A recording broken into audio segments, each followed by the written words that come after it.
we're back in Rupolding in the south of Germany, just to the west of Salzburg, for the men's sprint event, the fourth event of this meeting. And Mike, I just get the feeling that the atmosphere is starting to build here in Rupolding. A much bigger crowd today, and one of the factors is we're going to get some people out on the course, so the skiers are going to get support all the way around, and we're going to hear monumental cheers in the range every time one of the Germans hits a target. We certainly are, and that's going to have an impact, I think, on the rest of the racers. The people, the public have come down here for a big party weekend. Well, let's hear what Frank Look has to say about the day's race. He says, here we are today in the biathlon centre, one of the main centres in Germany for the biathlon sport. And just saying the temperature has dropped.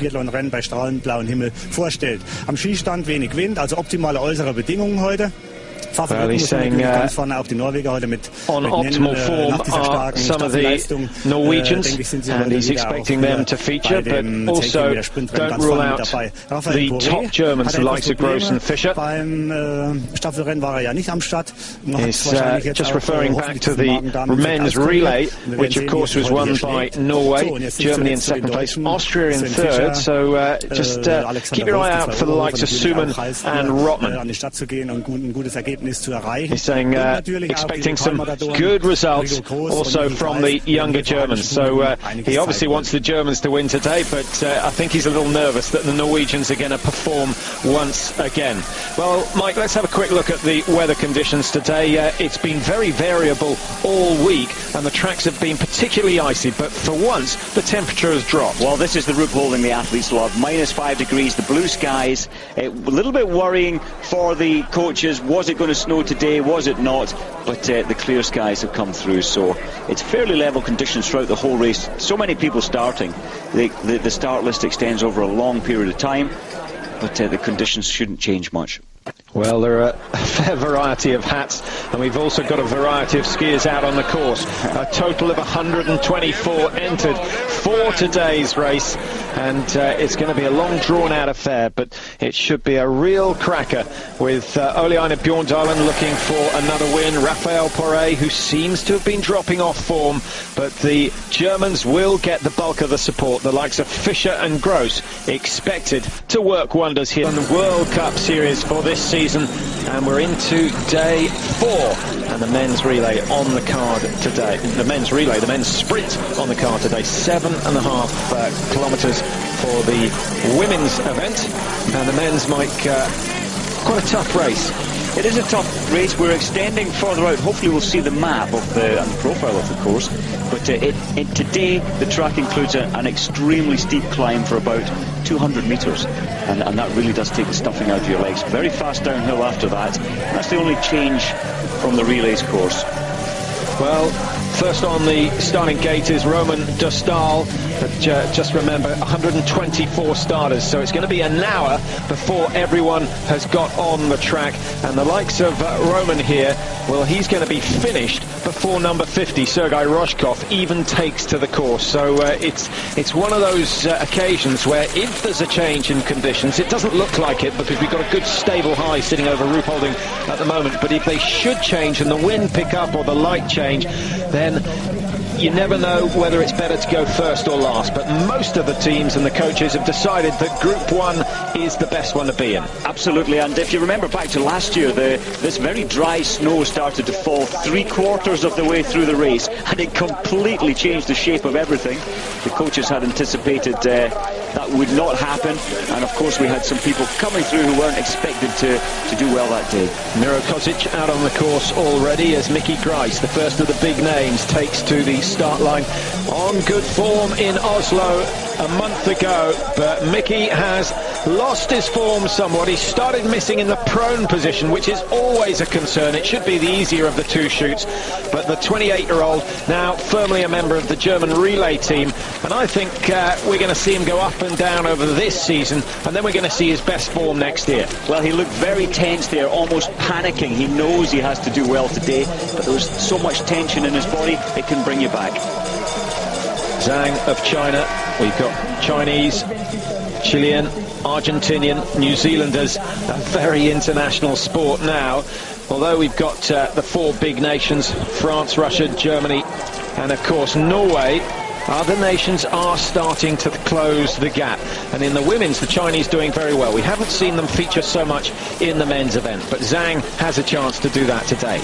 Peter Moisey, formerly from Great Britain, moved to New Zealand, now lives in Austria, looking for a top 100 result today. That would keep him happy. I think he's going to stay on the tour all season, and he's here because he enjoys it. A bit like the Greenlanders who enter in the biathlon races, spend the summer months earning enough money to be able to afford to spend the winter skiing. Indeed, and this is almost home for Peter. Lives just across the border in Austria. But Peter Moisey was racing cross-country world championships as long ago as 10 years ago in Thunder Bay, so he has a vast amount of experience. Well, we're not likely to see too much of Peter Moisey today. The cameras will obviously feature on the German competitors, and well, they'll certainly queue in on the likes of Rico Gross and Sven Fischer, who start one after the other, 53 and 54. Long way to go before they have to get the skis on and check the rifles. Mike, in these early stages, just talk us through the race preparation. You've done the warm-up, then preparing the skis, getting them marked and the rifle, what you have to go through before you start the race. There's a lot to go through in biathlon. Firstly, beforehand you select your skis. The technicians have selected what they think will be the best wax, and then you must get into the rifle weighing within 20 minutes of your start time, and that's you in the enclosure. You can't get back out of there. So you need to have had your warm-up, your drinks, your energy foods if you're taking any of them on board, as you get your rifle checked and also your skis stamped. And then you're in the warm-up jogging enclosure from about 20 minutes onwards. The trigger pressure during part of that test is tested. It needs to be no less than 500 grams, otherwise you will not be starting. Now, Ivan Sherazov has been through the routine. He's got the all clear to start for Russia. 20th in the World Cup standings at the moment. Had a great race in Östersund where he finished in the top 3 of the mass start. Looked very strong on that occasion, but isn't one of the more consistent performers. And I'm a little concerned about the Russians, Mike. The likes of Kruglov and Sherazov, very strong in the first 2 rounds of the World Cup, but starting to fade already. We'll see if they can revive some form here today. Mickey Grice setting the fastest pace early on. Started number 3. He'll probably come into the second shoot in first position, if not the first shoot. You mentioned the Russians down in form. Just looking down the world rankings, and to see the first Belarus athlete way down in 39th position. There hasn't been a year since they became an independent state that I have seen that. 39th. So I expect Drachev and maybe Roshenko to be doing much better today. Sashurin as well, he's back in again, having been out of the World Cup for a year and a half. Now, if you've been with us over the week, you'll know that under this seemingly perfectly prepared track is some pretty nasty ice, and 1 or 2 spots on the course have been causing problems, particularly to the women. We haven't seen many male fallers, but they do need to be a little bit aware. Races have been won and lost on the way skiers have come into and out of the sharper turns on the course. Cherikov of Kazakhstan just getting underway, being watched by Vladimir Shminov.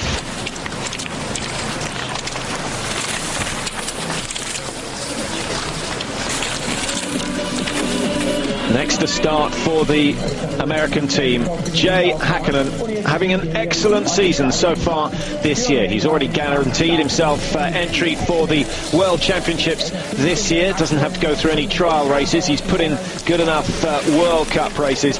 He's got huge potential, Mike. He's certainly on form in the top 5 or 6 as far as ski speed goes.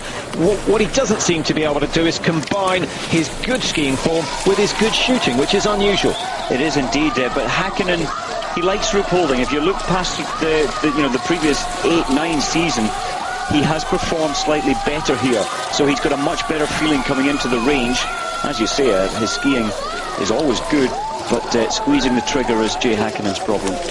Well, he's got there. He originally comes from Alaska, of course. He's got his own private pilot's license, but has moved from there, bases himself down in Germany now, Grafenberg, his hometown at the moment, and that is all geared towards getting in as much training and training with the best in the world. It's no good being stuck out in the sticks in Alaska, because when you hit 5 you think you're doing well, but then when you get up against the best Germans, you suddenly find you're 1 or 2 divisions behind them.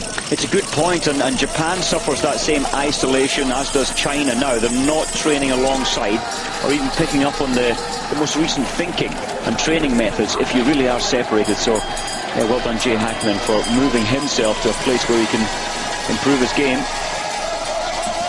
But on that very same note, Mike, sometimes British athletes decide that they're going to do that, but they find they go up too high a level and they're just not competitive. And I've often thought the same in the World Cup basis. Maybe some of the British skiers would be better in the Europa Cup, where they're starting to get into the top 20, 30 and boost their confidence before they take this massive step up to the World Cup. It can be a knock to your confidence, yes, if you're matching up, lining up against the world's best on a weekly basis, and it can be a negative situation if you're not feeling good or not performing well. Yeah, build it small and then get bigger and better, and then you can line up against the best in the world. Well, we have a number of British competitors on the start list today. Tom Clements is going to be the first to get underway at number 27, and Tom had a very good relay leg just 2 days ago, so if he can continue that form, who knows, maybe he'll get himself into the top 60 and qualify for the pursuit. Yeah, it's a real possibility. When you see Tom skiing, his skiing potential isn't that far away from the best, and it really is, again, like Jay Hackinen, it's about squeezing the trigger, hitting the targets. Just seen the fastest time at the 2 kilometre split, Mike, 4 minutes 9 seconds. They're skiing at just under 30 kilometres an hour. It's almost twice the speed of 15-20 years ago. It's a phenomenal start. Matthias Simon the fastest so far, Mickey Grice just a couple of seconds behind him, but they're averaging 29 kilometres an hour and hitting the targets. That was close. Well, that sounded very close as well, Mike, but it's gone down. Maybe the target's set on sensitive today. Well, Mickey Grice said at the beginning of this season that he wants to win. He wants to be the best German as well. I wonder if this is going to be the day where he can win. Well, yeah. It's a good start, isn't it? It's a great start. An absolute brilliant start. Now, just a conspiracy theorist in me saying, have you ever come across a situation where certain lanes have been set more sensitive than others, and thereby, say, local teams saying, well, try and get on lane 5 or lane 1 because it will go down if you get a 10% hit? No, I've always kind of looked for that, but I don't think it happens, because the official, each target is tested, and the jury makes sure that it is safe and equal for everybody. Right, you've knocked that one on the head, but it was an idea.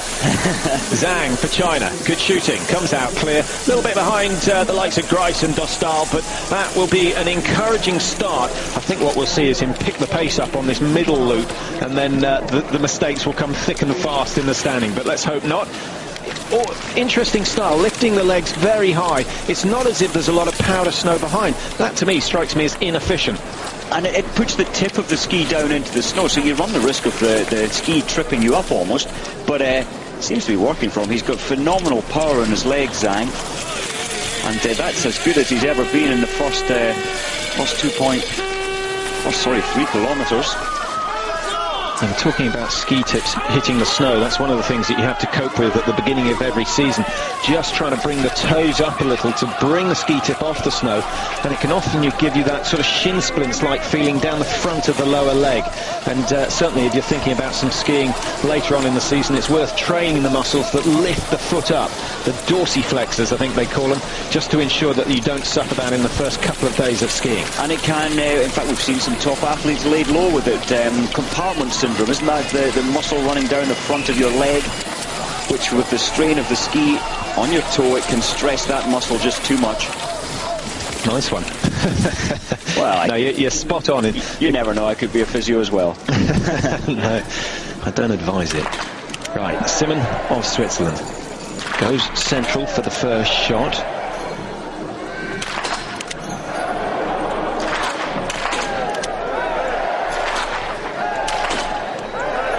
So 4 out of 5 for Simon. Mike, we see most athletes now starting right, working left, or the opposite way round, but Simon there taking the central target out first. That's how it used to be done, but it's a long time since I've seen a number of people doing that. It is. It means you move the rifle left and right, so you really are you're wasting time effectively. But he does that to make sure his body alignment is dead centre of the range of movement. But the fourth shot is the difficult one to hit. Not a good start from Sherazov.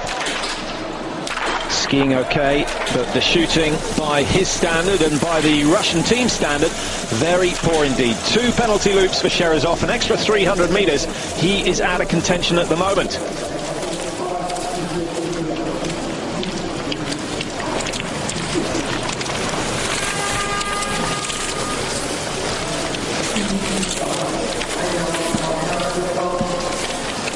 Matthias Simon of Switzerland, still the fastest at the 2-kilometre split. That time of 4 minutes 9 seconds. And Grice in second, Sherazov third. Sherazov, we've just seen miss targets. Number 11 from France, Vincent Defrin, has gone through in 5th place at 4 minutes 19, 10 seconds down. So he's going to have to shoot fairly rapidly if he wants to get back on terms with the current leader, Mickey Grice. Well, Defran started the season so well, placing himself 9th, 4th, 11th, 4th again, but he's lost form. Now here's one of the top 10 in the world this year, Egil Hjelland of Norway. An outstanding season so far. Lives or has a house in the same town as the Poirets on that west coast of Norway. Looks very, very easy, Mike. He's beautifully smooth on the ski, and he's developed, like Bjorndalen, that ability to balance on the ski without any effort at all. Yeah, and Egil has almost been in the shadow of the great names from Norway, but this season he's managed to have his first victory, and it really has given him this renewed confidence. Well, I wonder what will happen to his confidence knowing that Raphael Poiret, the world's #1, starting behind him. Poiret, we suspect, not on his best form. His relay performances haven't indicated that, and but who knows? He's well, there's aggression there today, Patrick. That's aggression that we haven't quite seen in Oberhof. Remember, he has an extra day's rest, if you like. Didn't race in the relay, normally does. And maybe just that little bit, that 1% more energy, who knows?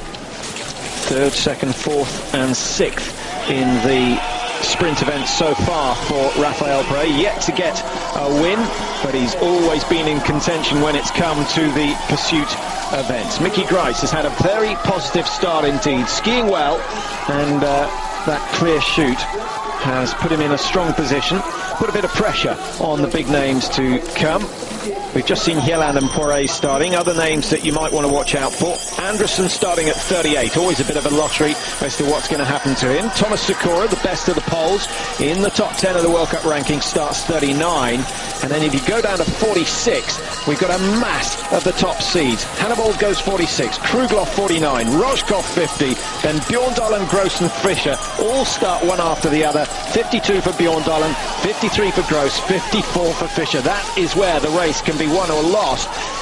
It may well be that they get involved in a private battle and lose their focus on their own race, so it could be a disadvantage. I think you have hit on a point there, and it's just luck of the draw. There's 59 people in Group 1, and as I say, luck of the draw, but rarely do we see so many of the top seeds so tightly packed. And yeah, when one of them's just got down to shoot or having shot his 4th round, you will have another one of the top seeds coming in beside them, could put them off.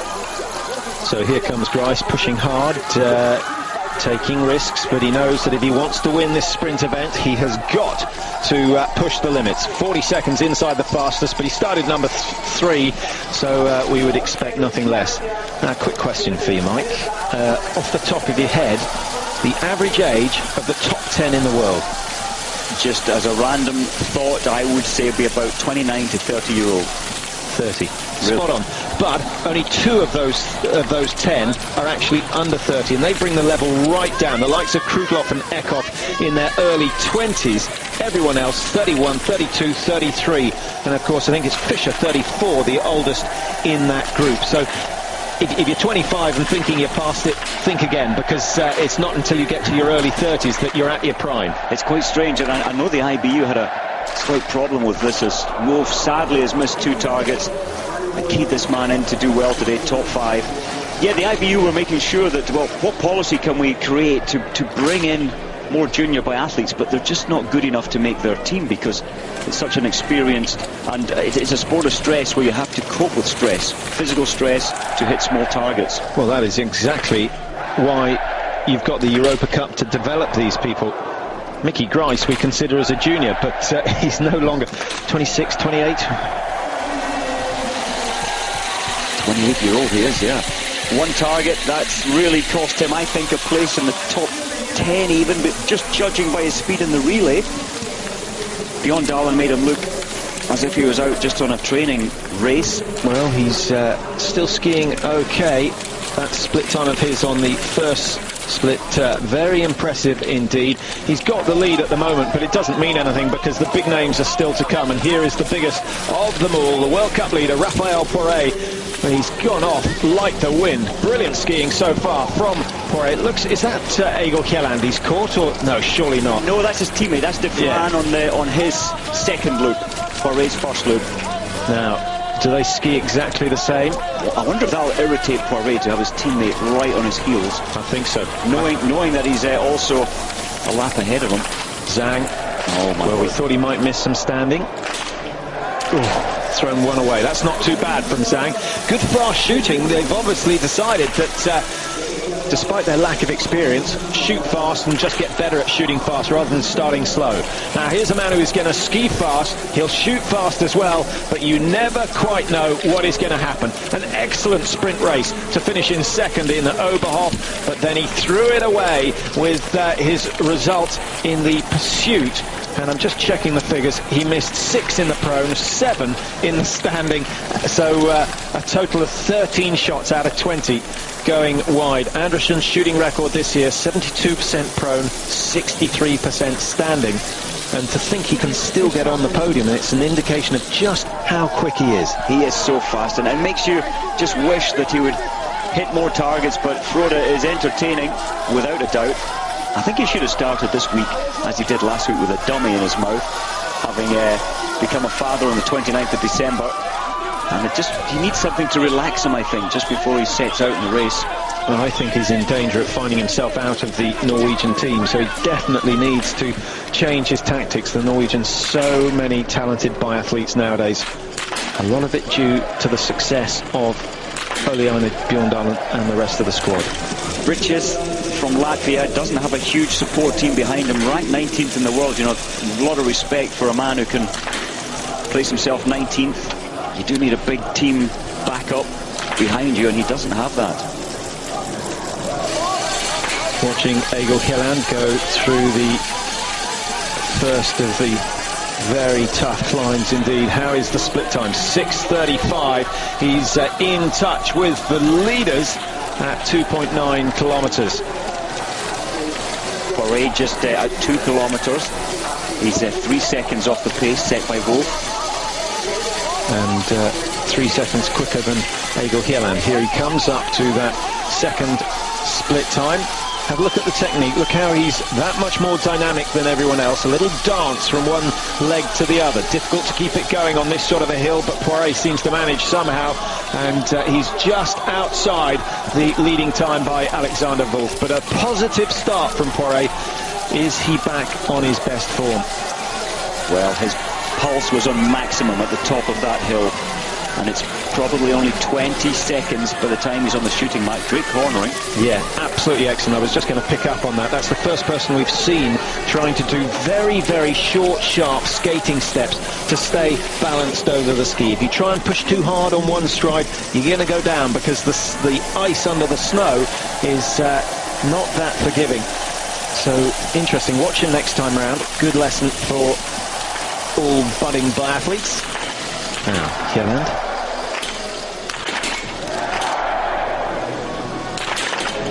Watch the trigger finger. You hardly saw it move, and the round was let go. That was absolutely excellent from Hjelland. Good shooting, good skiing. He is still in contention, and the Norwegians will be delighted with that. That's Tom Clemens just heading, I think, into the penalty loop. It is. Now, Poiré. Can he get his first sprint win of the season? Skiing time. On terms with Mickey Grice, and down goes number 5. He's going to be very, very tight behind the leaders. 2 seconds behind at the last split point, but Poiré quick to settle, quick to shoot. Could have narrowed the margin a little. 8:13 the time he's after. He's inside it. 2 seconds advantage to the world's number 1. Well, a day off, maybe it's made a difference. Didn't race in the relay, Poiré.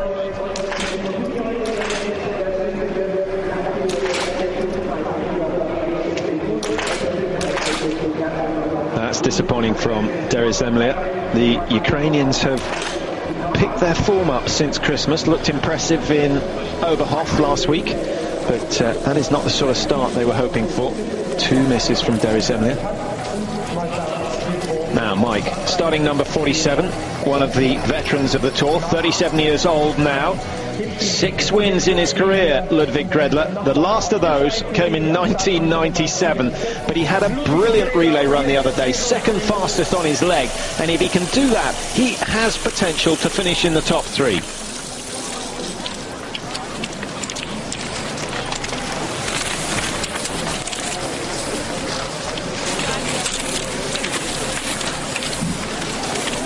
Yeah, Ludwig Gredler, a fantastic race in the relay, and that must build confidence. As you say, many years since he had his last win, and he has to believe in himself that he has the ability to do that, and the relay should have given him that confidence.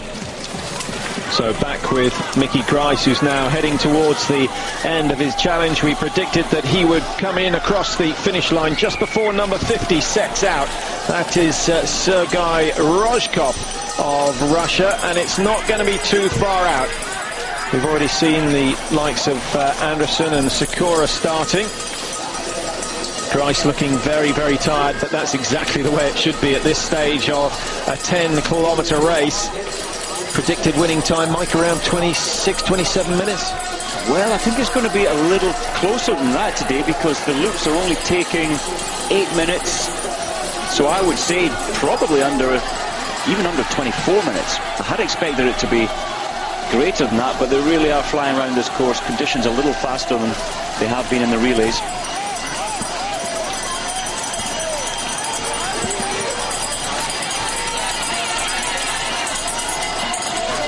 He's hungry, very hungry for success here in Rupollding. Just get the impression that Mickey Grice he's just forcing it, as all athletes are, but there's a lot of tension in his technique, not allowing the muscles to recover. That's a very good point as we watch Rishenkov, Grice and Hjelland after the first shoot, very, very tight. 8:13, 8:16. Poiré with the lead at that point of the race. So Mickey Grice has finished pretty well. A shame about that one missed target. He could find that costs him a chance of finishing on the podium. Shooting conditions ideal. A good long rest as they come down into the range area here in Rupollding. So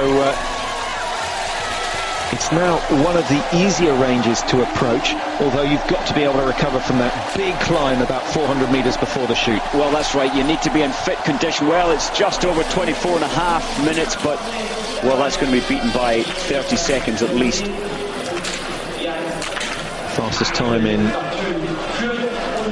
Oberhof, around 27 minutes. Now, Alexander Wolf, 2 misses on the prone. Can he make up for that with a standing?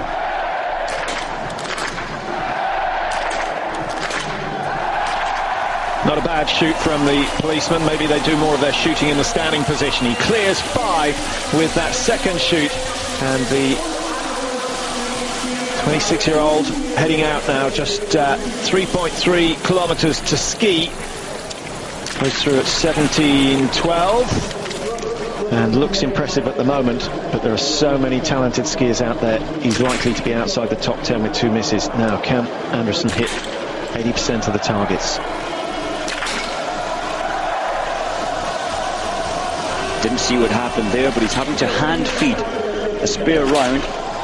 So he must have had a problem with one of his rounds. It's cost him 10 seconds and then a penalty loop on top of that. So another disappointing start for Anderson. He gets a good race in 5. That's the ratio that he's had so far this year. That really has set Frode back. Last week, 2nd place on the perfect shoot. But there's no way he could get... We'll say no way he could get 2nd place today. It's not impossible, but unlikely now. Ole-Einar Bjorndalen has just set out. The Norwegian fans glued to the action here. Big contingent of Norwegians have made their way down for this week. It's become a bit of a holiday special. They take the whole week off, come down to southern Bavaria and enjoy every second of the action. Has to be said that the atmosphere today is 100% better than it was yesterday, and it's approaching the sort of levels we had at Oberhof. But the one difference, in Oberhof every inch of the track was lined. Here the focus is on the shooting. The focus is what? There's 13,000 people behind the range. It gives you more of an incentive when you're racing round. You're physically hurting out there. When you have people left and right screaming, it allows you, it enables you to forget the pain just a little bit more and push harder. But they don't seem to want to wander out into the woods.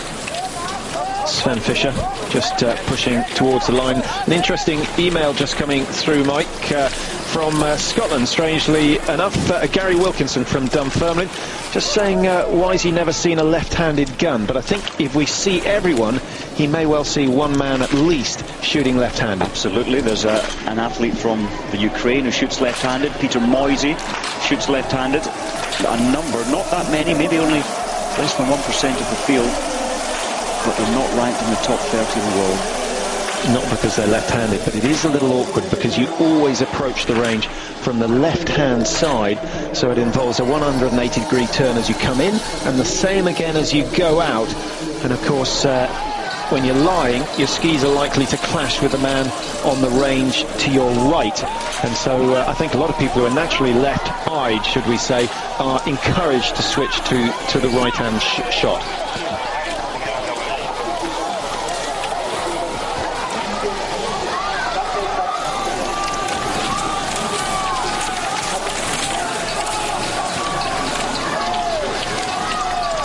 There's Raphael Paré, not quite as delicate on the turn this time round, obviously starting to tire, but maybe he feels a bit more confident.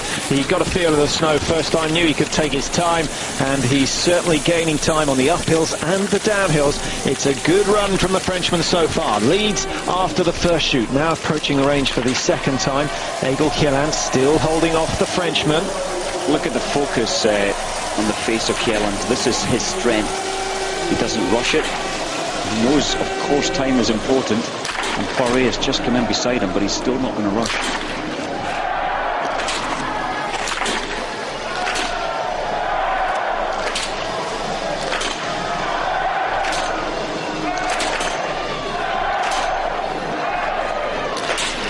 Excellent shooting from Kjelland, puts a bit of pressure onto Raphael Paré, but the first 3 have gone down. This could be a win for Poiré. Down goes number 5. He's clear again. He's back to his best form, skiing brilliantly. He's set the early pace. He's only going to be around 10 seconds behind Kjelland, and having started 30 seconds behind, the lead margin will be 20 seconds or more. Through goes Poiré, clear on the range, 16:24, 23 seconds the margin. A brilliant ski, but most impressive of all, that shooting was rapid. What a strategy. He saw Kjelland shoot deliberately, carefully, slowly, and Poiré knows that he's maybe 15-20 seconds off his best form, so he must make time up on the range, and he went for the strategy, rapid fire. So far it's working. Now, does this man have to shoot clear to win it? Ole-Einar Bjorndalen, only one clear shoot so far this season, so the odds are against it. The question is, can he afford himself one miss and hope to ski 25 seconds quicker than Raphael Poiré? Well, I don't understand what's happening here. Bjorndalen in the relay outskied or outperformed anybody by 51 seconds.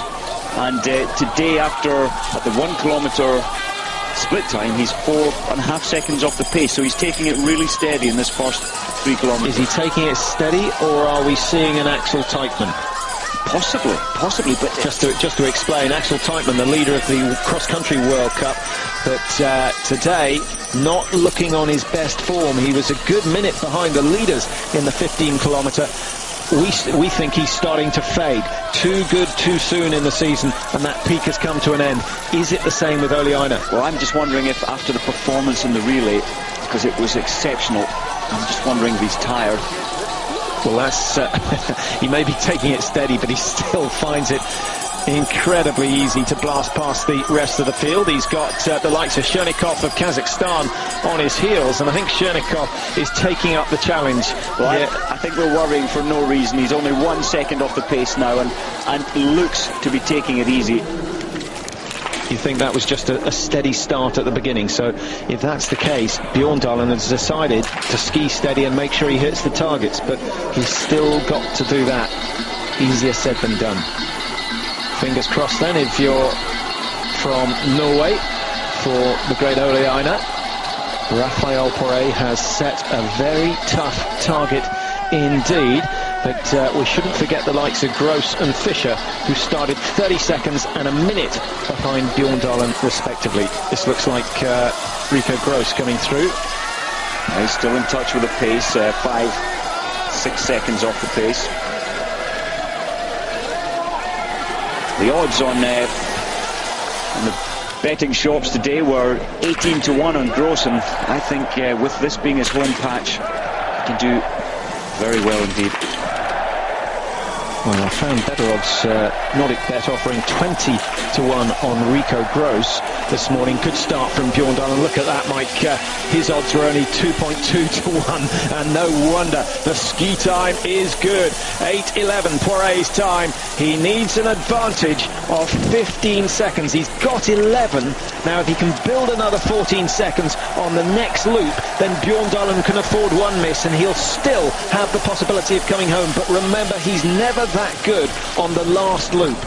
You're absolutely right. Bjorndalen, the last few races, has tired, but maybe this is why his strategy is changing. Gross, best shot on the tour. Once again, he goes clear. So reliable. 90% in the standing, 92% hits in the prone, and he's gone 100% in the prone so far. Good start. Gross is still in it. The crowd enjoying that. He's into second place, 1 second up on Raphael Poré. Villamo. Oh, this is a fantastic day for Italy. Look at this. Self-belief is what they need. They haven't been performing well. They perform a little better in the relay, but that should place Villamo in the top 5. Well, let's see, because Fischer, a little slower, Mike. We suspected he was tired in the relay, but he came back to produce a phenomenal last lap in the relay. And the question now is, has he taken too much out of himself in doing that? Because he looked very sluggish against Hannibal, but they got involved in a duel over the last 2.5 kilometres. Fischer was up to it, but I think he's starting to tire. It does appear that way, and when your physical form goes down, your reaction timing on the range, squeezing the trigger, that can go off form as well, and it looks like this is what's happening. Looking at the split after the prone, from Slovenia we have a good result. Matthias Popuka, that's the best he's been racing for a long time, 7th place at the moment. And that's after the prone.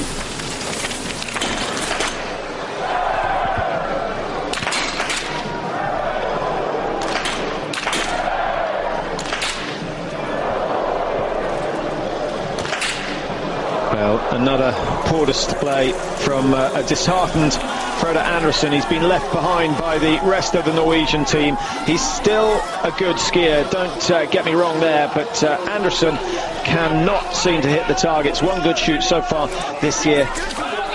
Should he be switching? Should he be heading to Oberstdorf for the Nordic Championships instead? Well, there's a possibility. He does enjoy his biathlon more, but it must be disheartening when you miss 5 targets out of 10. You know you could win the race by hitting 10 out of 10.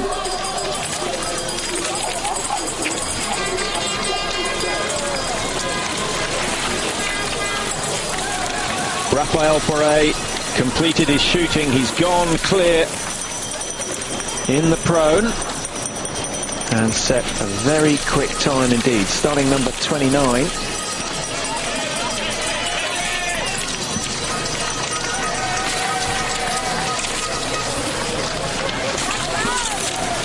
Now, what is the time that Poiré is going to set? The target for all others to follow.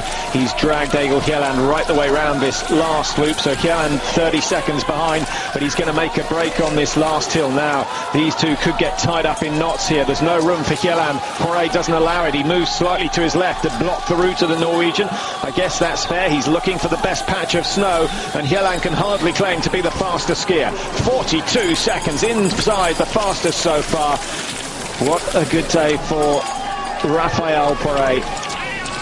And watch Hjelland skis. He's going to pick up time again. He might get into the back of Poiré by the time we get to the bridge. He is slightly better skis. Yeah, that's good news for Ole Einar Bjorndalen as well, because the Norwegians will all have the same combination of waxes on their skis. Obviously the ski itself and the base of the ski is vitally important, but I don't suspect Bjorndalen has got anything less than the best. Here comes Poiré, 23:45 on the clock at the moment. Grice's time of 24:33 is going to be absolutely slaughtered. A phenomenal run. Poiré takes top spot, 23:50, 42 seconds inside the fastest, and in fact he's 30 seconds quicker than Egil Hjelland, who stuck with the Frenchman right the way around that last loop. Rotman of Austria, capable of winning, but not with misses, I'm afraid.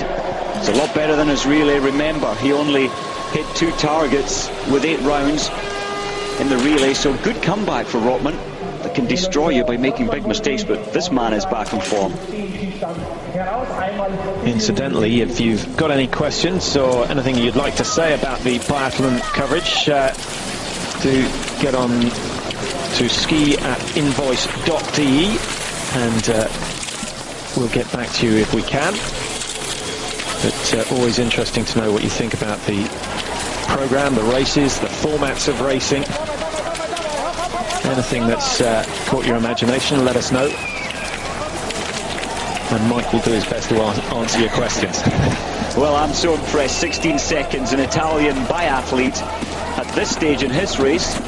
Only 16 seconds behind the leader. Now, here's a man who's struggled over the last couple of weeks. Hannevold, 2 years ago, so consistent with the rifle.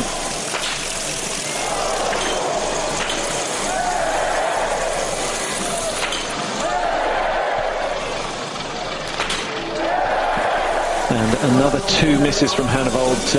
Once again, he's going to be struggling. I think the Norwegians will keep him because he's such a good relay member.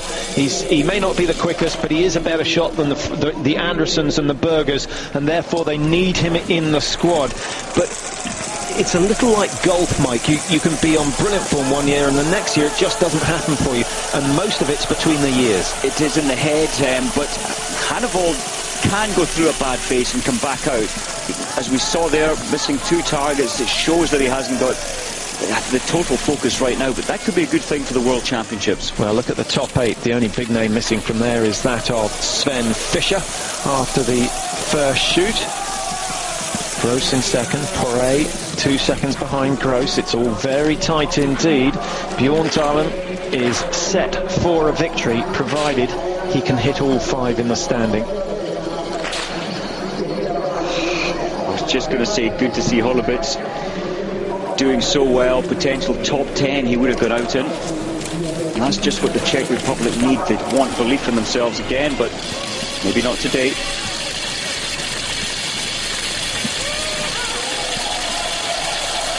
Just hearing from Norway that the relay team, which the Norwegian men put in 2 days ago, will be the team that goes to the World Championships. So Hjelland, Eckhoff, Hannevold and Bjorndalen right now are the 4 that will race at the World Champs. A little early to state that, because of course they could lose form between now and then and open the door for the likes of Lars Berger. What can Sergei Roshkov do today? 6th in the World Cup standings at the moment. And that is a very solid start indeed. 16:33, the leading time has gone, but Rojkov is in contention. Bjorndalen, one miss. Well, that's the scenario we suggested would put pressure on the Norwegian, and he's gone and incurred one penalty loop, 150 metres. The time of Poiré, 16:24. He's going to be pushed to beat this, Mike. He's got to complete this lap in 15 seconds. That won't happen. He's going to have at least 6 seconds to make up on the Frenchman over the last 3.3 kilometres.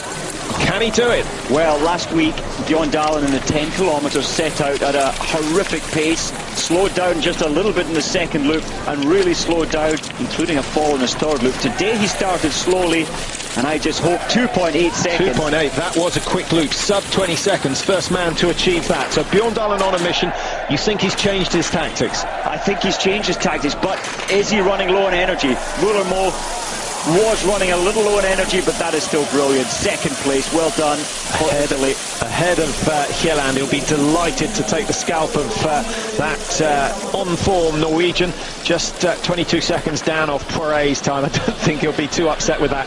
But encouraging news for the Italian team. Of course, the week before we head to the Italian World Cup in Antolz and Tiselva. Always a great occasion, and not a bad spot for a bit of cross-country skiing, although the track's limited, but the scenery and the setting can't be beaten. Well, I think it's the most beautiful European venue in the Rockies. Canmore, I'm thinking of, you maybe get more spectacular backdrop to the range, but Antholz is just beautiful. And Gottlieb Taschler, head of performance for the Italian biathlon, he will be delighted so far with Mullermo. Now, Fischer out of the top 10 after the first shoot, but you can see why. And he's not going to challenge for a win today. So he'll stick on 28 World Cup wins for his career. Second highest in the Tour.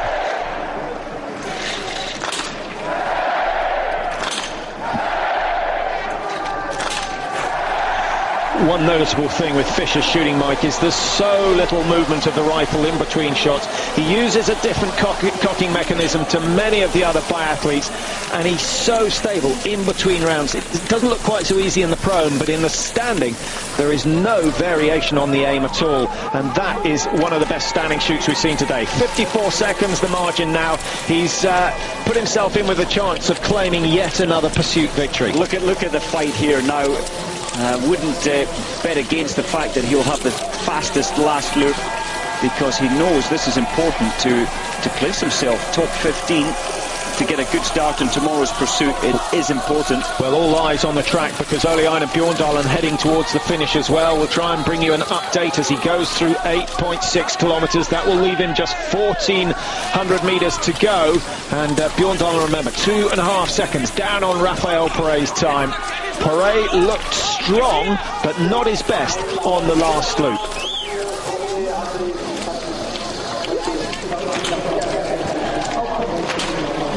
The Ukrainians in Rupollding a little disappointed, below par so far. Darius Emily missing targets, Derkach missing 2 on the standing, and 16:51. It would have been a top 10 result, but he has thrown that opportunity away. 2 penalty loops for Derkach. I thought the Ukrainians were on the rise, building to a good World Championship performance in Hochfilzen for the first time ever, not too far from here. Just over the border into Austria. Just looking, Thomas Sikora has come in, missing 1 target, 10th place. Now here's the youngest of the top Norwegians.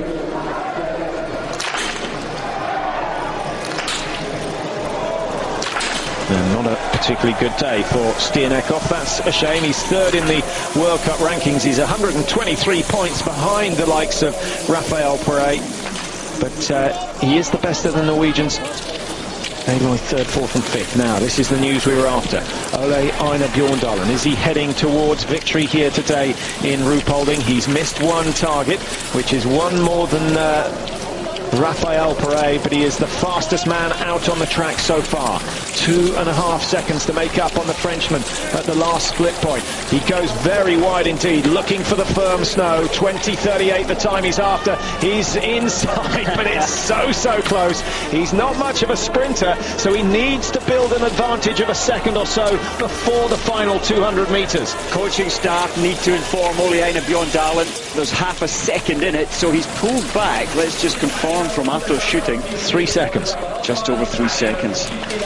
Well, he can't hesitate, he can't back off at all. Well, that last corner, Mike, that left-hander before they come into the finishing straight could determine who wins this one.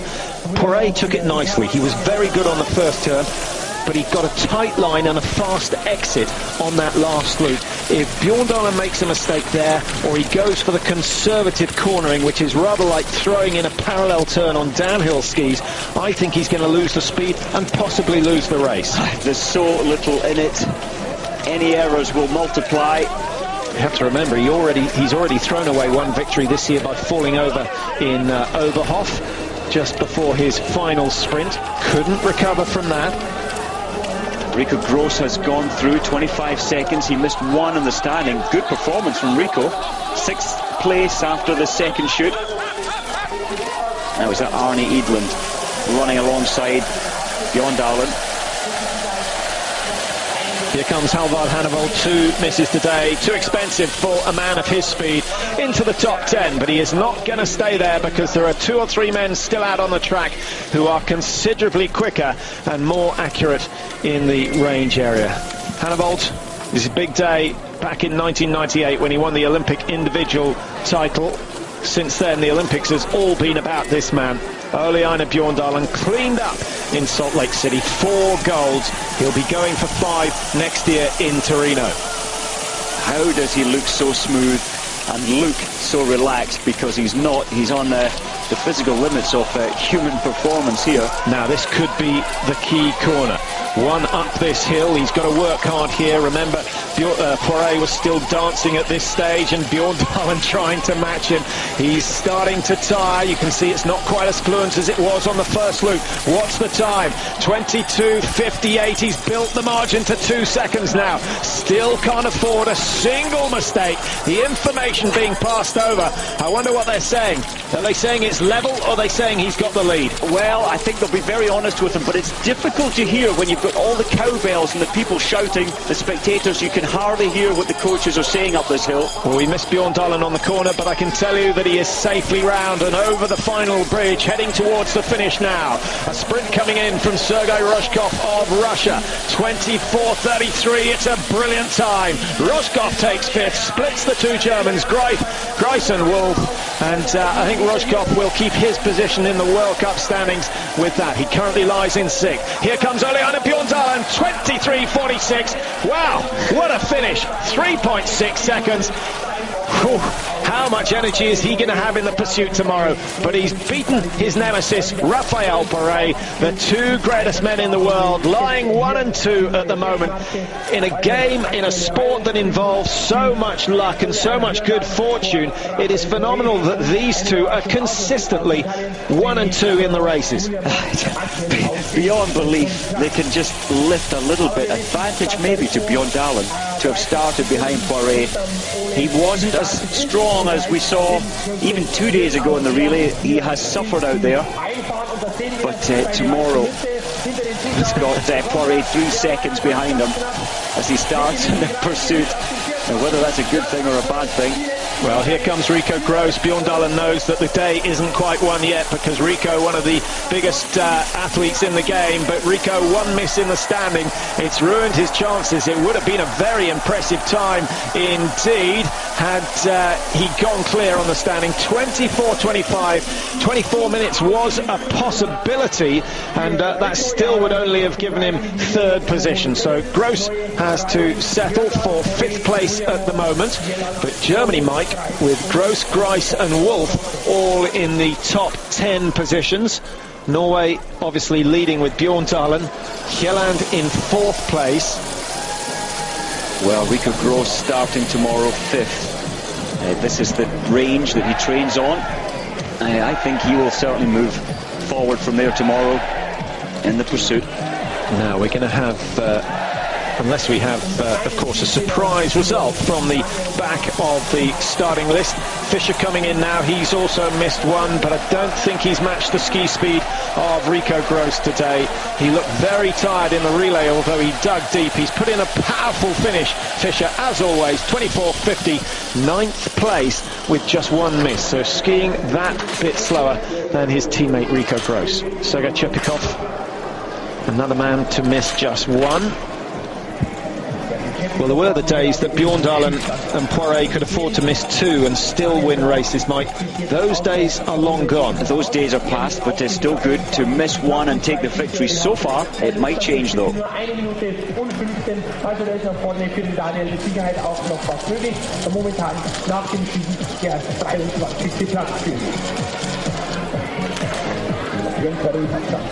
The situation at the start of the pursuit, well, the two top men in the world going off 1 and 2, just 3 seconds apart. Villemo and Hjelland will start around 30 seconds behind the leaders, and then you have Gross, Grice, Rojkov, Wolf and Fischer all starting within a minute of the lead.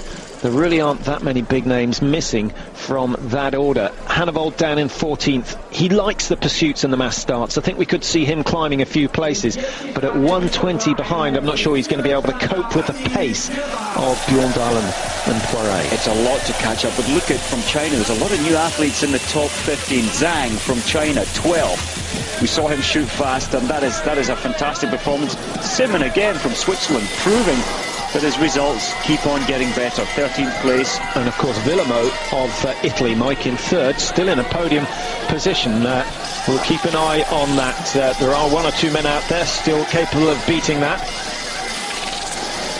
Nice fluent skiing. Can't see the number, but at a guess it has to be Lars Berger of Norway. A late start for Lars, out of favour with the coaches. Group 2, starting number 76. In his 4th season of biathlon now. 5th and 8th in Oberhof. Looks happy enough. I think someone's cracked a joke on the way around. But really, he's just trying to get as much oxygen into his lungs as possible. Good start. He'll shoot fast, so fast.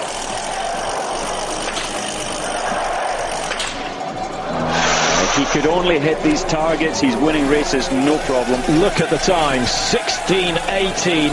If he'd cleared the lot and he'd hit all the prone, he would have been an easy winner. But this game about the combination of two very different disciplines, and that's the beauty of the sport biathlon. Berger hasn't quite mastered it. He's one of the best skiers, but you just can't trust him with a rifle as yet. And he was asked recently, why doesn't he go purely straight running, cross-country skiing, and he says, well, he loves biathlon. The combination of the two, to try and master shooting when you're totally physically stressed, it's not easy, and he wants to. I think there's also a different atmosphere on the biathlon tour from that of the straight running, which tends to be a little introverted, very quiet. There aren't any there aren't quite so many characters on the cross-country tour as there are on biathlon, and generally the biathletes have a little more fun. Oh, they do. I mean, all the biathletes here, 124 racing today, you know each other, respect each other as well, and I think the range because you have to have a fixed shooting range. You're closer to people, you get to know them much easier, you can socialise with them as well. Some way to go here in Rupollding, and time to turn our attention to the back of the start list and just pick out one or two characters who might turn the tables on the great champions Bjorndalen and Poiré. Well, we've just had a shot of Zdenek Vitek going through at number 85. Wolfgang Perner has also shot well and skiing okay. 12.49. He's just 35 seconds off the lead. A clear shoot on the second target, and we could see Perner getting himself up into the top 5 or 6. That is the time he's after the second shoot. Bjorndalen, as you can see, was trailing at that stage by 2.8. He turned the tables on Poiré by gaining 5 seconds over that last 3.3 kilometers.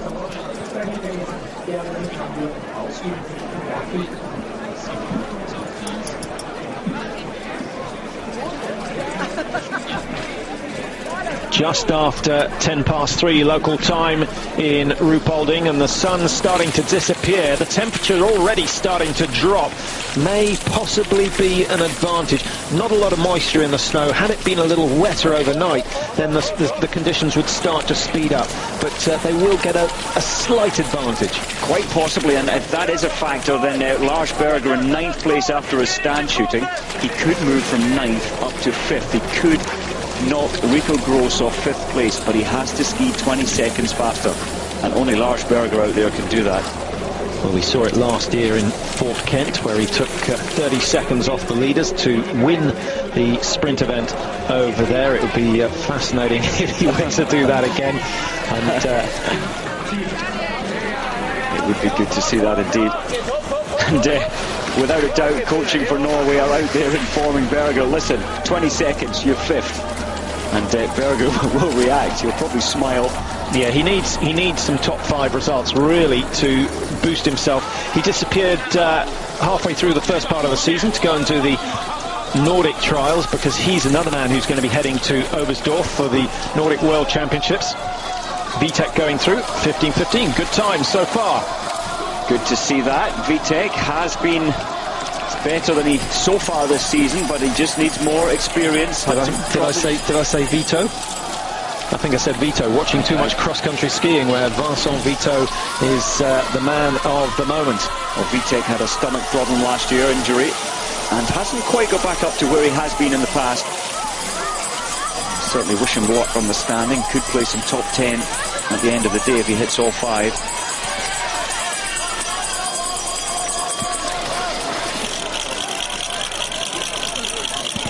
Friend of yours, Mike? Oh, she's having a good day out there, drinking the Glühwein, making the noise, put the biathletes off.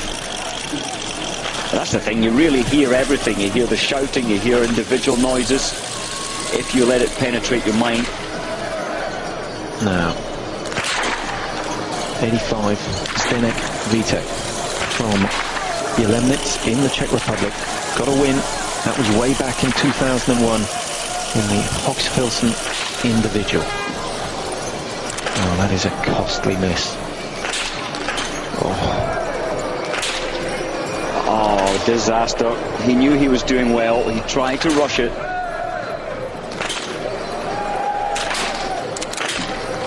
Oh, good finish.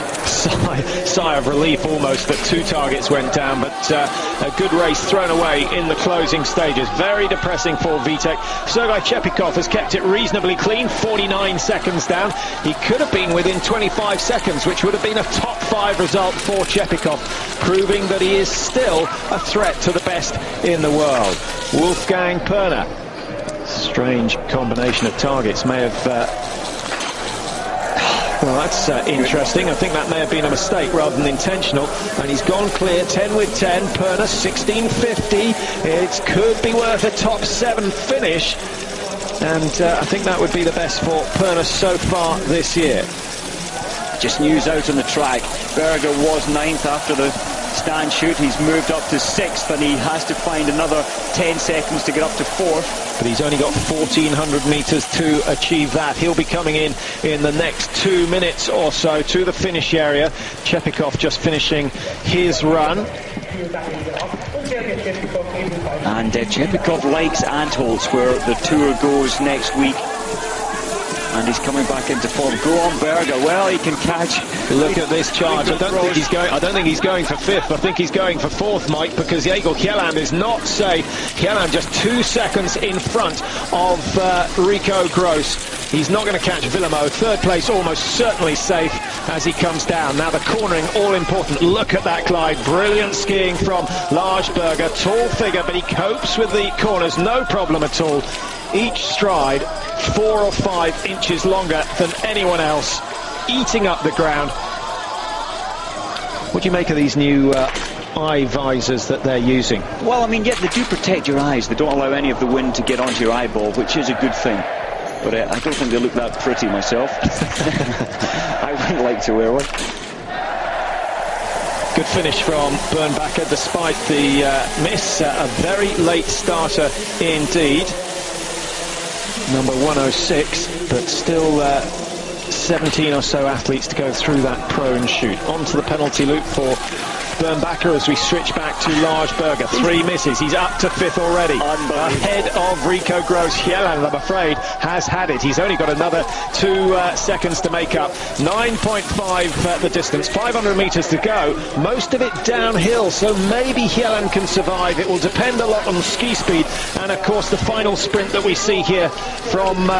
there's a mistake. He's gone very wide on that corner. Could have cost him half a second. But thinking back to Hjelland's finish, he came in with Poiré, and he really wasn't pushing that hard. He could have gone ahead of Poiré, but he didn't seem to have the nerve to do so. So that could cost Hjelland his 4th position. It could well indeed. Now, as long as Berger's got a good run into the finish line, he's amazing. This guy is unbelievable. He's got that lopsided grin on his face because he knows he has put in an astonishing finish. He's just missed out on Hjelland's time, saved by that final downhill. Hjelland stays 4th, Berger goes 5th, Rico Gross demoted to 6th. But look at that, 3 misses. He's only 34 seconds outside the quickest time. The closing stages of the men's sprint event here in Rupolding. Norway sitting pretty at the top of the table at the moment. But some very good performances coming from the later starters. Jeremy Thiele, who's been below par so far this year, doesn't enjoy being beaten by the likes of Jay Hakkinen, but Hakkinen has reaffirmed himself as the #1 in the American team. Thiele finished down in 26th at the moment, and that's points again for him, so he should be quite happy. His aim will be to move further up the ranking tomorrow. What's Perner doing out on the track? Started quite slow. Can he, or has he saved enough energy to move forward? After the stand shoot, Perner was down in 7th place. 35 seconds behind. He needs to find 10 seconds to get up to 5th. Well, he's coming just ahead of Lars Berger. Now, that is a tall ask for Perner to hold on to that position. Rico Gross could find himself demoted again. That would be a disappointing run. Of course, Rico, the most popular of the biathletes here. This is where he comes from. This is where he does his training with the likes of Fritz Fischer, the former champion. And this is where Rico likes to win. But it hasn't happened today. But his chances of taking a win in the pursuit tomorrow still pretty good. Still pretty good when Gross is 31 seconds. In fact, no, at the finish he's 39 seconds behind. You can say for certain that Rico Gross can hit the 20 out of 20, and that could well take him through to victory. Young Czech biathlete, former junior world champion, and just needs this shot. Oh, fantastic. That's a very stable, good performance for a young biathlete. And needs to keep this final 3.3 kilometers fast. Taking some time getting his poles on. You have to practice and re-practice the drills. 7th place. That's a lot of respect. 35 seconds, and it's tight. He can move up from there. Has to find 2 seconds to move ahead of Mickey Grice. Doesn't quite look that strong on the track. A lot will depend on skis now on this last loop for Schlesinger. Czech Republic don't have any of their skiers in the top 30 of the rankings, but a good result from Schlesinger may well push him just into that top sheet of the World Cup table. And of course, anyone in the top 30 has the right to start in the mass start events, and of course it will also occur or apply to the World Championship mass start. And so very important that Schlesinger gets a good result here and then backs it up with a good result in the pursuit event tomorrow.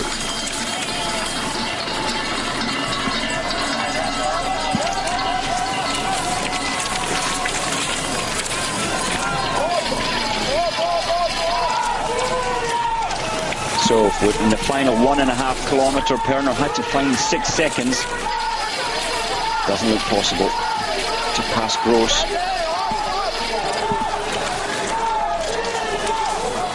Yeah, starting to struggle. The coordination just going a little...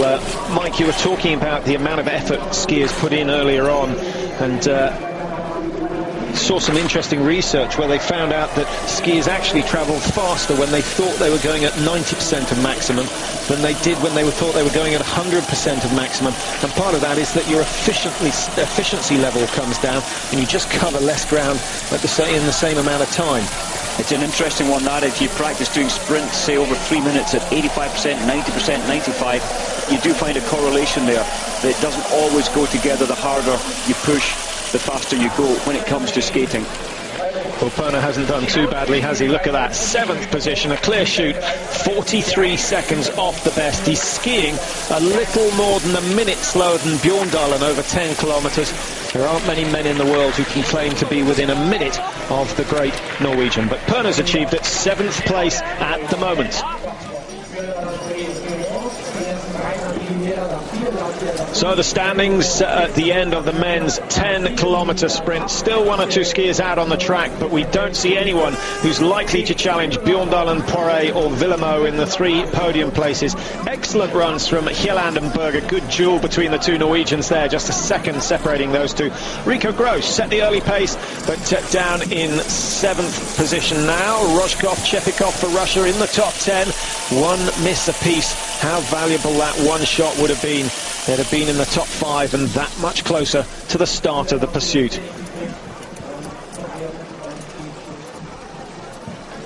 Julien Robert clear once again, Mike, but he's not skiing as quick as he was last year. 23rd place, quite a long way off. Tomorrow, Julien Robert, being one of the best shots, will have hope to move into the top 20, maybe the top 15. Now the young Rush, 28 seconds behind at 2.9 kilometers. So not skiing so fast on the track. Chepikov came through well today, finishing in 10th position. Started slow, built later. Well, here we have a chance to see a left-handed shot. It is Alexander Oss who's was demoted to the Europa Cup Tour. He's back again, another chance for the Norwegian to prove himself.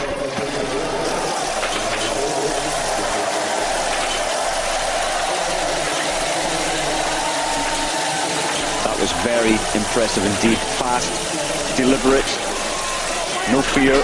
I think he was a bit more relaxed. He was tense in the prone, and he's relaxed because he's thrown away the chance of a race win. So no nerves there. Just shows what it means to have the mental approach right.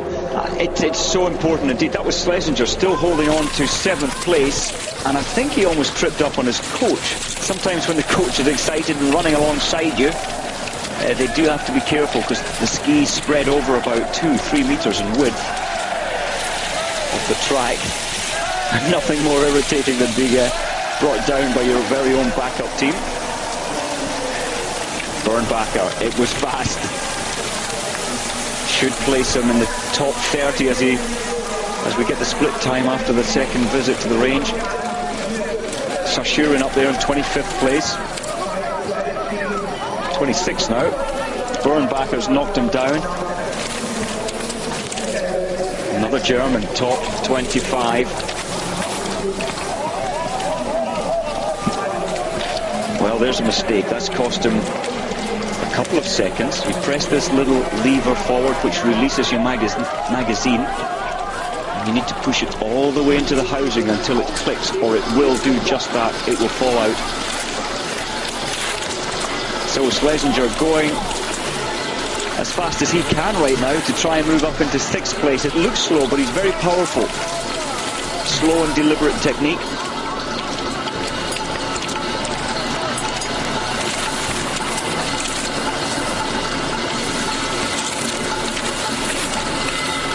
What about the French performances today? We know all about Raphael Poiré, but I don't see any other of the French who've put in brilliant runs. Vincent de Frein, 1 miss, 53 seconds behind, so he's also about a minute or so off the pace of the best.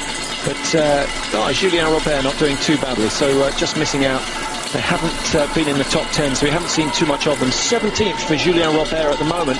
He's gone clear, just like Raphael Perret. But the Chinese really, Mike, probably the story of the day with Zhang. That is the story of the day. Last week down in the 80s in Oberhof, didn't even qualify for the pursuit, but it shows the training the Chinese have been doing. Working well as a team, pushing so hard. A lot of the coaches are saying they're pushing their athletes too hard, but it seems to be working. Well, you'll get the odd result, but you've got to look after these athletes. They're a precious commodity. Push them too hard and they will fade away into obscurity. Indeed, but when you look at this, different systems, different countries' approaches, different cultures, in some places maybe you can push athletes a little bit more than in other areas on the planet. Is there a message there somewhere? Just it's culture. If you have a team and team discipline, the athletes will do as the coach demands, and that is the same really everywhere. You've got a good coach, you will do as he's asking of you. Schlesinger moving, sadly dropping down a couple of positions as he comes into the finish. Still a great day for him. He'll be delighted to have got a clear shoot, and he'll be even more delighted to have gone ahead of Sergei Chepikov. He's into 10th position, and that's his best result of the season. Just 48 seconds off the lead. That is the margin that he will start behind Bjorndalen at the start of tomorrow's pursuit. A clear shoot, and he could find himself into the top 5. Who knows? He'll certainly be encouraged by this effort, but by the look of it, he has absolutely given 100%. And the question is, will he recover in time for tomorrow afternoon's race? So the closing stages now. It's been a very good race indeed, but as has been the case this season, the faster skiers always going off first. We've discussed the various formats for starting and the possibility for change, but at the moment the coaches decide where their best skiers start, and well, they were all in agreement today. The best group to go off was the first. So the big stars have completed their run, and we're just waiting for the likes of Mickey Roche, who unfortunately for him drew number 124, but he's gone through the first shoot in prone, and he's in 15th position. So this is a good run from Roche. He's not going to challenge the top positions, but if he can get himself in the top 10, he may then find that he starts in group 3, and then he may move up to group 2. So it's a case of getting promotion slowly. Yeah, it's a learning curve, isn't it? He's very rarely given the opportunity to start in anything but the last group, and he always keeps the races exciting because he's pushing there, top 15 at the moment.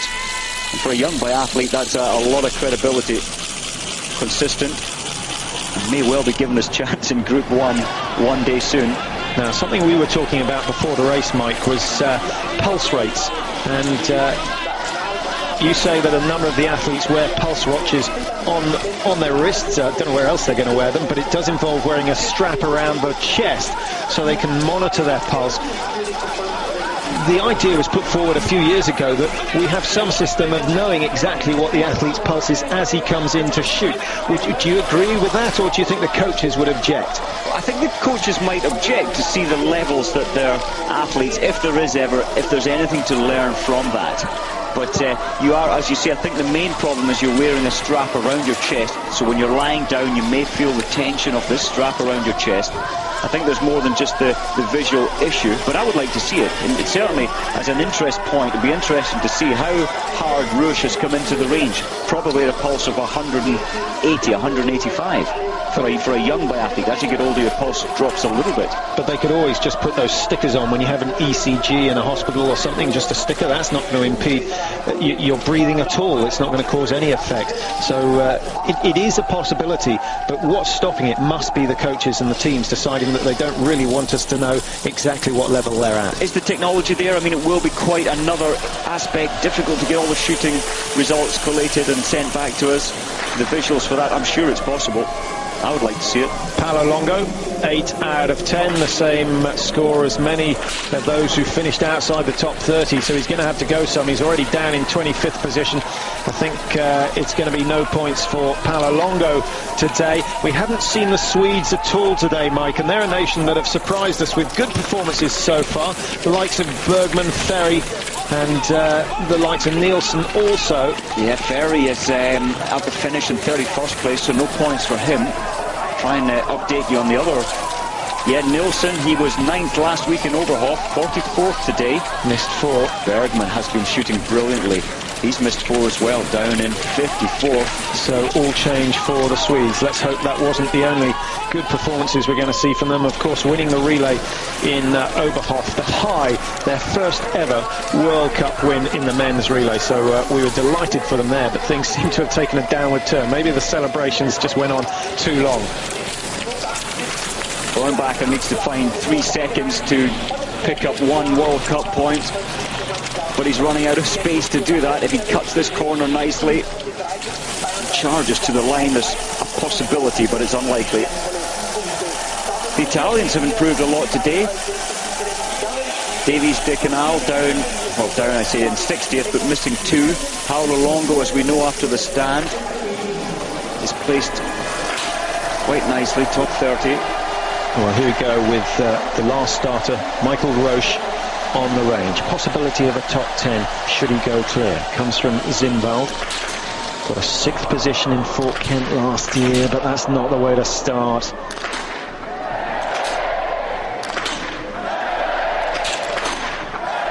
Well, he finishes okay, but maybe just rushed the first shot. Had to take a few risks, and on this occasion, not paying off for Michael Roche.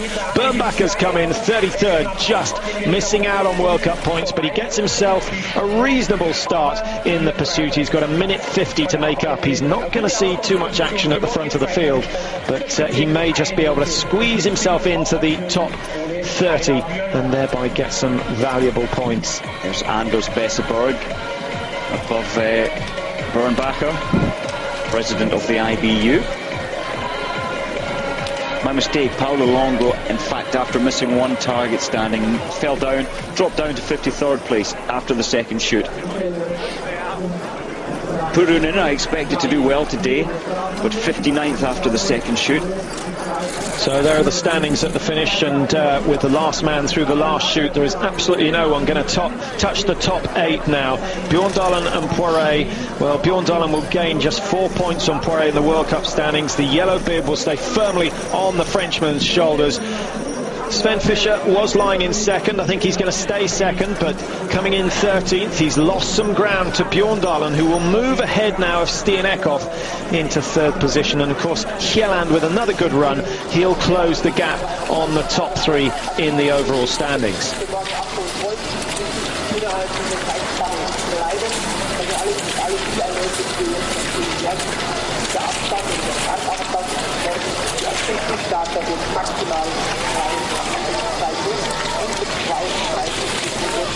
One or two very tired looking athletes indeed, and just bear in mind they've got 24 hours exactly to recover for tomorrow's race.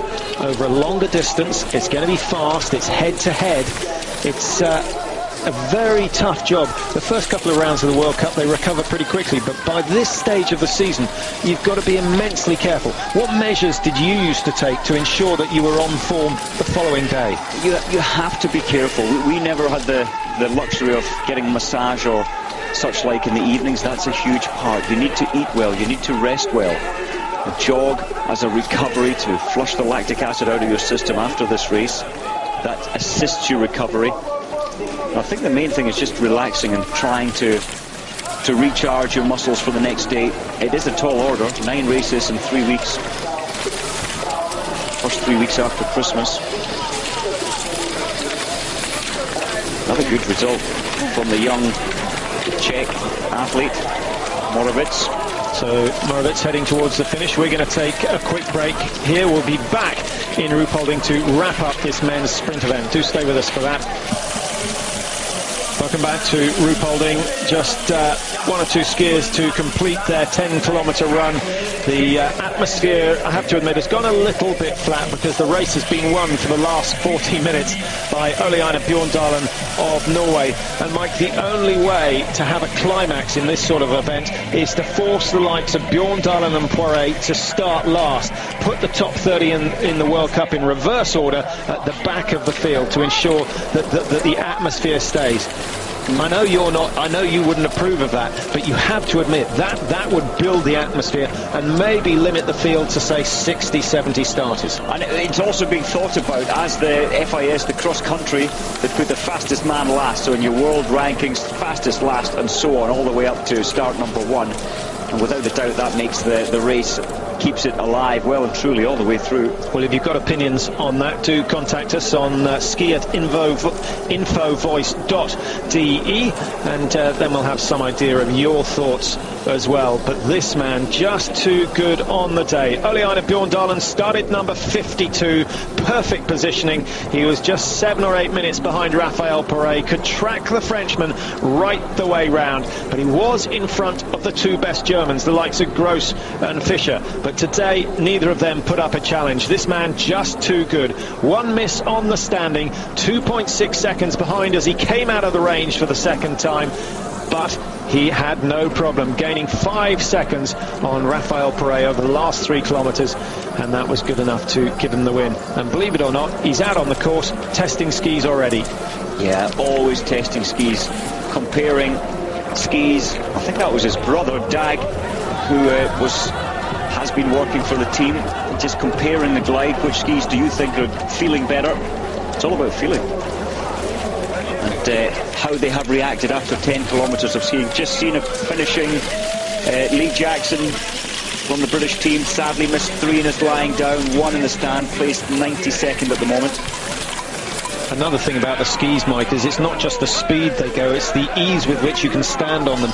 The skis that track well and stay on a nice line, that can save you at least 5% of your energy because you're not having to use muscles to balance. But that's another story. We'll discuss that in the future.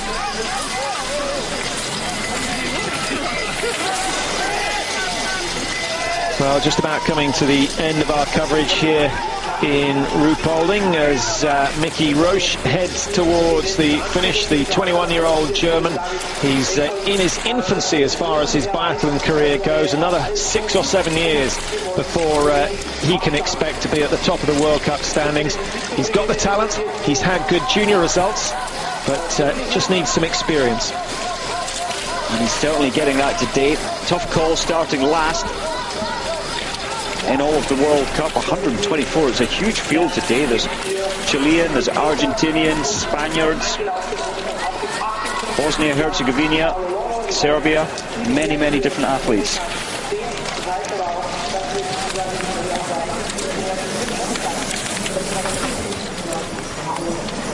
And there's planes flying above head.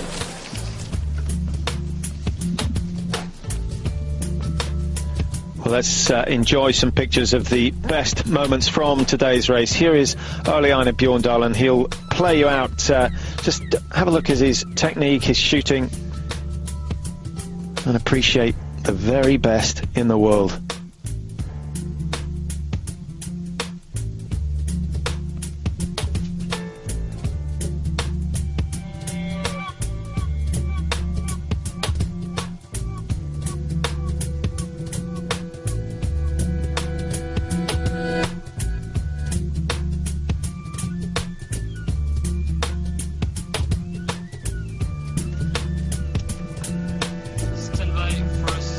Well, the focus is plain for all to see. Very determined indeed.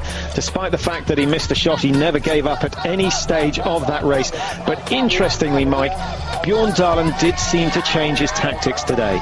He did. He didn't push as we saw him only 7 days ago up in Oberhof. He absolutely pushed as hard as he could from the start, slowed down in the last round, and that's the process from Bjorndalen. He is always willing to change if there's a tactic that may improve him, and it has worked today.